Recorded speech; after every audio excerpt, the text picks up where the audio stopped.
So how's this for an occupational hazard? Spending a day suspended hundreds of feet from the ground above 14 lanes of legendary rush hour traffic. At least it beats any corner office view, and ABC's own Bob Woodruff gave it a whirl. It is a crown atop the New York City skyline, made of cables and steel beams, the busiest bridge in the world. Almost a mile long, towering more than 600 feet high, suspended over the Hudson River. The George Washington Bridge is painted by workers balancing and walking, sometimes sliding down the beam. It takes them more than a year and a half just to finish the job. Hardly any journalists have ever been allowed to the top of the bridge, but we were. It is a rare look at life atop this marvel of American engineering. So rare and exclusive, potential bridge painters need to ace a series of tests, and this is the final exam. A large portion of them, when they get to this height, determine there's another way for them, a better way for them to make a living. That's the bridge painter test right there, that beam that's up there. 90% of them fail that? Some people fail about halfway out, and the rest of them fail when they have to move from box to the next section of beam. To go any further, we had to take the test and prove we wouldn't panic. This is certainly not for the faint of heart, but as a once-upon-a-time mountain climber, I did feel somewhat safe. Success. But the real danger is out here, where the barrels of the bridge are round and sloping, and there is no net between us and the 14 lanes of traffic whizzing below.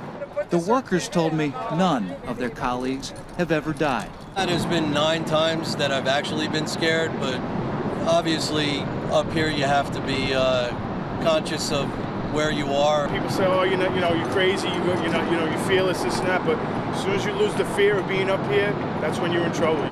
There have been some close calls. Have you ever fallen? Never. Did you ever slip? Yes. Obed Gonzalez has painted 3 other bridges. This is his first time on this one. What's the best moment up here? The best moment is probably in the morning when it's quietest. You're just up here by yourself. It's cool. Occasionally a helicopter go by, the traffic guys. There have never been any women on this job. They teased my producer, Lana Zach, that she was the first female to scale these barrels. But Gonzalez has a daughter who might be a future candidate. She tells everybody what I do. She really gets a kick out of me being up here and showing her the pictures, painting the silver or painting the gray, the epoxy, it doesn't matter. What do your kids say about this, you up here? My son, every time I take a picture up here, the first thing he looks for is my lanyard.